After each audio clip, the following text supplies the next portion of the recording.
Hey there. Why haven't you texted me or come see me all year? Have you forgotten about your aunt? Aunt Martha? Why are you texting me all of a sudden? Is something wrong? How could I forget you? Especially after what you did to my family at last year's Christmas party. Oh, give me a break. It's been a long time, and you still have to bring it up? In the end, everything turned out fine. Nothing bad happened, right? If, according to you, fine means letting your dog poop on my bed, body shaming my daughter's appearance so much that she ran up to her room on Christmas Eve, having your niece break my precious dinner set, thinking it was normal when your husband sneaked into a neighbor's house to get their gifts, and then the police showed up and arrested him on Christmas morning, and my husband had to bail him out of the station. Then sure, everything was fine and normal. Not a big deal at all. You are so petty. It's been a year. Look, it wasn't my fault. You didn't close the door of your room so my dog could get in. Besides, it's just an animal. You shouldn't hold a grudge about it forever. And I just want the best for your daughter. Isn't my method very effective? Look at you. Wasn't it? Thanks to my advice, you changed yourself from being a fat and acne-prone girl to being a beautiful and eligible lady. Oh no, not again. Why do you keep bringing this up? You shouldn't have put out those expensive dishes to show off to my family. My grandson is just a 5-year-old kid. He was just playing around and accidentally pulled down the tablecloth. He's at the age of discovery. He can't help it, right? And my husband was just drunk and went to the wrong house. How many times do I have to say this? Would you rather trust outsiders than your relatives? Fine, fine. Just keep those excuses to yourself. So, what do you want? Please hurry up, I still have a meeting. Oh, that's right. That could have waited. You should prioritize your family first. Anyway, when are you going to invite me to join your family trip this Christmas? A little bird told me that your family is not going to have a house party for Christmas this year, but will instead organize a family vacation, right? Your family must have a lot of money to burn, right? Huh? What are you talking about? We don't have any vacation planned. Where did you hear that rumor? Oh, come on. You're not going to fool me easily. I'm not trying to fool anyone. We don't have any sort of vacation planned. I think you may have misheard or gotten the names mixed up or something. Hey, I'm not so old that I'm hard of hearing. Yesterday I went to your mom's house to get some vegetables and eggs from her farm, and I overheard your mother talking to you. I remember clearly what she said. It's a pity I can't join your family. I'm going to miss my daughter and grandchild a lot. Just enjoy the trip and have fun. Well, after that I didn't hear much because your mother's dog kept barking every time it saw me. Ugh. Like dog, like owner. What? Aunt Martha, did you go to the farm to get food on your own? How many times has my mother told me that your family has to buy your own food? Ugh, your family is so selfish. I just took some vegetables, some eggs, and a few bottles of milk. There's not much to grumble about. Your mother is my older sister. What's wrong with taking care of her sister? It's not that my mom is selfish. It's just that before you get the things, you should tell her in advance. Do you remember the last time you went to pick up things without consulting my mother? You took the goods that my mother was about to deliver to the supermarket. As a result, my parents had to compensate that person under the contract for a shortage. Besides, how long are you going to rely on my mother? Rely on your mother? Don't use such harsh words. Come on, don't bring up old stories again. But I'm sure I heard the words Christmas, travel, and party. So when are you going to call my family? There's no need to keep the surprise a secret anymore. Well, I don't know what to tell you, but we don't have any plans to travel. We're too busy with work and other things. Oh, come on, just tell me. Where's the big vacation this year?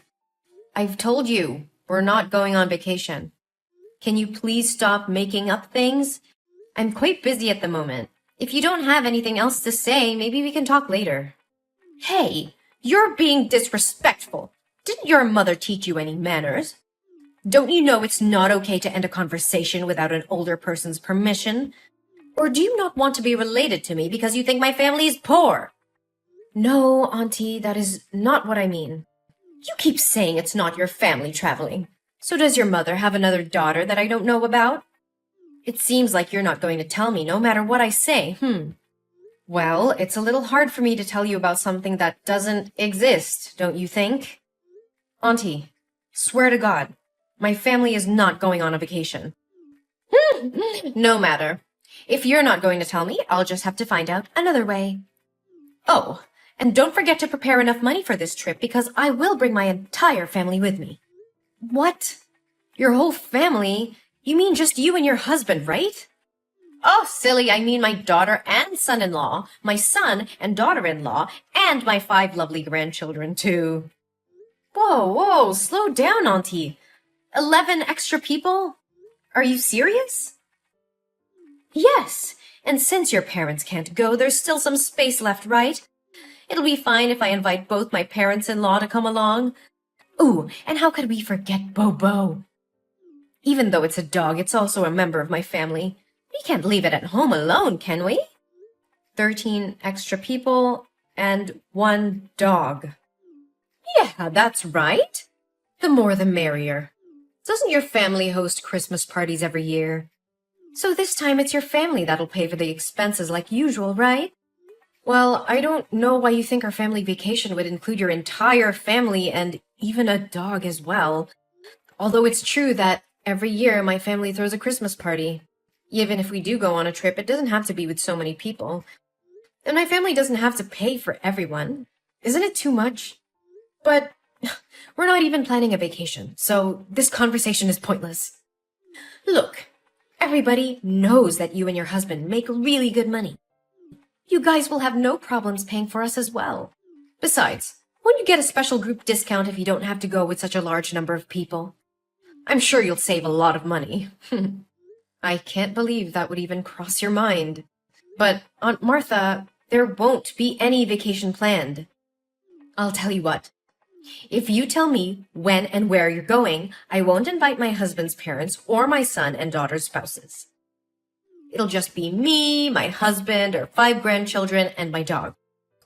Although it would be very tiring to take care of those 5 kids, so maybe I'll need a babysitter to come along. But how can I give you a date or place for a vacation that even doesn't exist? After I'm nice enough to reduce the number of people joining you from 13 to 8, including the dog, you still won't tell me? Fine. You really know how to bargain. Then I leave my dog at home. Are you satisfied now? Auntie, I'm about to have an important meeting with my boss, and I'm swamped with work. So I'll have to stop texting you for now. I'll get back to you later. Look, Eugene, I know you're hiding something from me. You can't just drop hints about a family vacation and not tell me the details. I'm family too, you know. Fine. I'll find out a way to know about that vacation. Hey, Eugene, where's your family? We're standing right in front of NASA. When will your family come here? We've been waiting for 2 hours. NASA? Wait, your entire family is in Texas now? Why did you go to Texas? And what does it have to do with my family and NASA? Oh, come on. You know what I'm talking about. I found out information about the tourist destination your family is visiting and the date and time of the flight. So I secretly booked a flight to Texas. However, because your family's flight was full, I had to book a flight for 5 a.m. today. It seems no one else wanted to wake up that early, so I managed to have seats for 13 people and Bobo. Oh, did I mention that my family almost missed the flight because we overslept? You should be grateful that I sacrificed my sleep to join your family vacation. Anyway, we're here in Texas and ready to enjoy the trip. You can't escape from us. Auntie, just hold on a second. We also know that your family is planning to visit NASA today, so we've been waiting for you here. Your family must be really wealthy. I asked the ticket counter and they said the spaceship tour costs as low as $35,000 per person. Wow, my grandchildren are thrilled. But why are you so late? My family is exhausted. Or maybe you can transfer the money to me in advance and I can buy the tickets for my family to visit first. Oh, and don't forget to reimburse me for the airfare I paid in advance. Let's see. The airfare is $5,000 per person and the entrance fee is $35,000 multiplied by 14, which adds up to $600,000. Yes, you need to give me $600,000 right now. I used up all the money I had and maxed out my credit card to get us all here. I only have $20 left, so we can't even go to a coffee shop to wait for you. Are you miscalculating? According to my calculations, it should be $560,000, right? Of course, I know how to calculate, but I rounded the numbers to make it easier for you to transfer the money. Don't rich people like you prefer odd numbers? But why multiply by 14? Didn't you say there were only 13 people? Hello? What about Bobo? Oh yeah, I totally forgot about that. And don't forget to book a hotel room for my family. We won't settle for a cheap hotel. It would be best if it's a resort or at least a 5-star hotel. Enough with the talk. Transfer me the money right now. Also, remember to book the hotel for my family. After the tour, we'll need a place to rest and take a shower. We'll see. 1, 2, 3. Yeah, we'll need those 6 double rooms. It should be 7 rooms, but to save you money, I'll accept having my youngest grandchild share a room with me. Oh, how kind of me. But why did you think we were flying to Texas? Oh, I did some investigation there. A few weeks ago, I went to your mom's house every day because I knew you would eventually call and talk to her. Even though I asked her multiple times, she refused to speak. So, all I could do was wait until she went to sleep and then sneak a peek at her phone. I didn't find anything in your chat box, but in the chat box between your son and her, I found all the useful information. You did what? The boy seemed incredibly excited to tell his grandmother that his parents were letting him visit NASA today. That's how I found out about your flight time. And where is the NASA space station? In Texas, of course. So I came here to wait for your family. Oh, I must say, I'm quite skilled at critical thinking and analysis. Maybe I should consider becoming a detective. The boy even texted his grandmother asking if she would go to the airport to see him off. It's all so slick. It's just a trip. No need to make it so complicated. Aunt Martha, can you please stop typing for a moment and listen to me? We're not going on a vacation in Texas. We're actually moving to New York. Huh? What on earth are you talking about? I'm currently on a plane flying to New York. I received a promotion decision during a meeting the other day, and I'll be the new director of the company's New York branch. Initially, I had mixed feelings, but thankfully my husband decided to pursue his career in New York as well. Additionally, our children have received scholarships to prestigious schools in the city, so my family made the decision to move here. There's no way that could happen. So what about you calling your mom the other day and discussing the trip? I called my mother that day to inform her about our plans to move and to invite my parents to join us in New York. However, my mother refused and she didn't want to leave her hometown. Then what about the text between your son and my sister? He clearly mentioned that you promised him a tour of NASA today. I can't misinterpret that and even took a screenshot of the message. Well, you do realize that my son is only 5 years old, right? What does that have to do with anything? Was this all some elaborate plan to deceive me? No, you misunderstood. I understand which trip you're referring to. Our family often engages in a weekend activity called Imagination Adventure, where we explore different places and have imaginary experiences. Today, according to our schedule, we're going on an adventure to NASA and we'll be battling aliens. Last week, we explored the pyramids and fought mummies for treasure. It's all part of the fun. Aliens? Mummies? What on earth are you talking about? Are you kidding me? Auntie, as you mentioned before, this is the age of discovery and creativity. So our family created a game called Imagination Adventure to foster family bonding and stimulate the creativity of our young children. Have you seen the animated movie, The Boss Baby? Hey, I'm not here to listen to you ramble about pointless cartoons. Explain to me what's really going on here. Here's what happened. My son texted my mom to share about our weekend's imagination adventure, and this time the theme was NASA and aliens.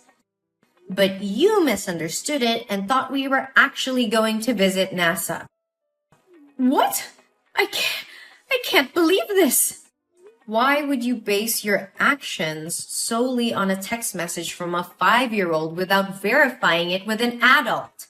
Rushing halfway across the country and depleting your savings based on such information. Don't you think at all before you act? No way. It can't be wrong. But why the hell didn't you mention that you were moving in the first place? I haven't heard a single word about it from anyone. Because I wanted to test if you would go completely overboard once again and come up with some outrageous demands. Remember the last time I moved? You insisted on taking the damn sofa set and a bunch of other stuff, despite me clearly stating that my family still needed them. So this time, I didn't bother informing you. And honestly, I don't think it's my duty to disclose every little detail about my family to you. Then what about all the damn money I spent bringing us here to Texas? What about it, huh? I'm flat broke now. I've got a measly $20 in my pocket, and we don't even have a damn place to stay tonight or enough money to grab a damn meal. Since I foolishly believed that you would cover all the expenses, none of us bought a credit card. And now here we are, stranded on the damn streets. It's all your damn fault for hiding from us and making things so miserable. You better take responsibility for us. If you don't have enough money to continue your trip, then why the hell don't you just go back home? Are you too blind to see it? I'm broke. We can't afford to fly back. And not a single person you dragged along with you has a credit card, cash, or any means to get some money. Hey, don't assume that everyone is as damn wealthy as you. When I invited them to come, I explicitly said that all the expenses would be covered by you. If I asked them to pay now, I'd lose all damn dignity. You better damn well do something for us. We're family, damn it! You can't just abandon us like this. Are you seriously this delusional? Of course I am! We're completely and utterly damn broke! No, what I mean is, are you seriously expecting my family to go on a vacation and foot the bill for everything for you and your guests just because you're my aunt? Isn't that damn obvious? That's what family is supposed to do. When I'm in trouble, you're damn well obligated to help my family, right? Are you really willing to throw away our damn relationship over a few lousy bucks? You've got some nerve, Aunt Martha. You think that just because we share some blood, you can take advantage of me and my family? You're completely mistaken if you believe that being family means I have to bail you out of every situation you put yourself in. Family is about mutual support and respect, not exploiting each other for personal gain. How can you say such heartless things, Eugene? We're family. We should stick together and help each other out. Helping each other out doesn't mean I have to bear the burden of your poor decisions and irresponsible actions. You made the choice to book a flight without even confirming the details with me or considering the financial consequences. That's on you, not me. But I trusted you. I thought you would take care of us. How could you let us end up like this? Trust goes both ways, Aunt Martha.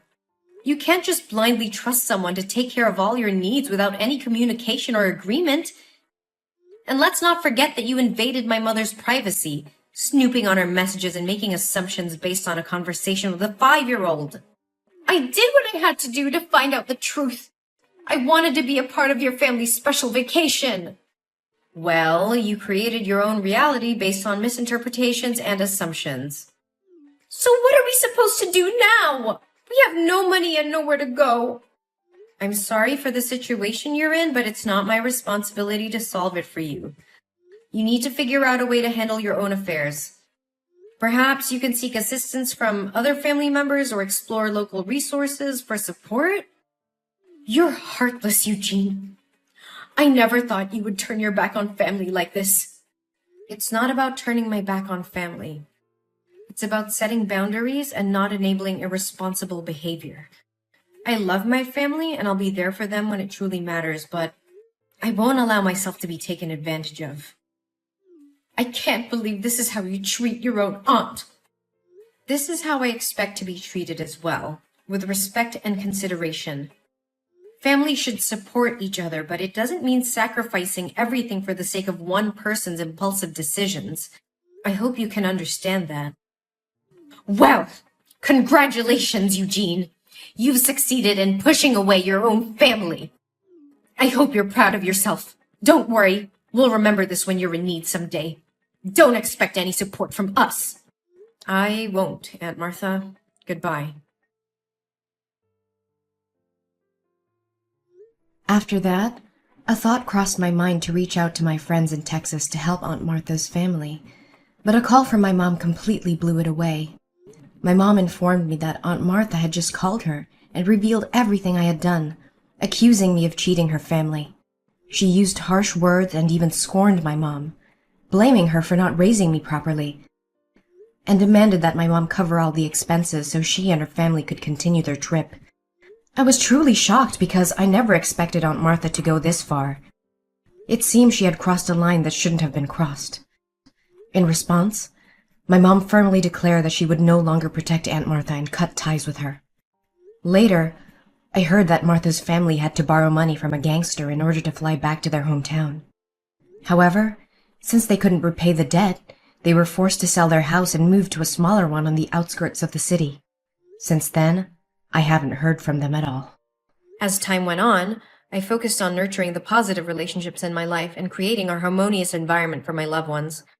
I surrounded myself with understanding and supportive individuals who uplifted and inspired me. Our family flourished in our new home in New York, embracing new opportunities and making cherished memories together. As the years passed, I occasionally wondered how Aunt Martha and her family were faring. I hoped that they had found their own peace and learned valuable lessons from the series of events that had transpired. We created a happy and fulfilling life together, leaving behind the tumultuous chapter that involved Aunt Martha. Life was filled with new beginnings, laughter, and the joy of building beautiful memories with those who genuinely appreciated and supported us.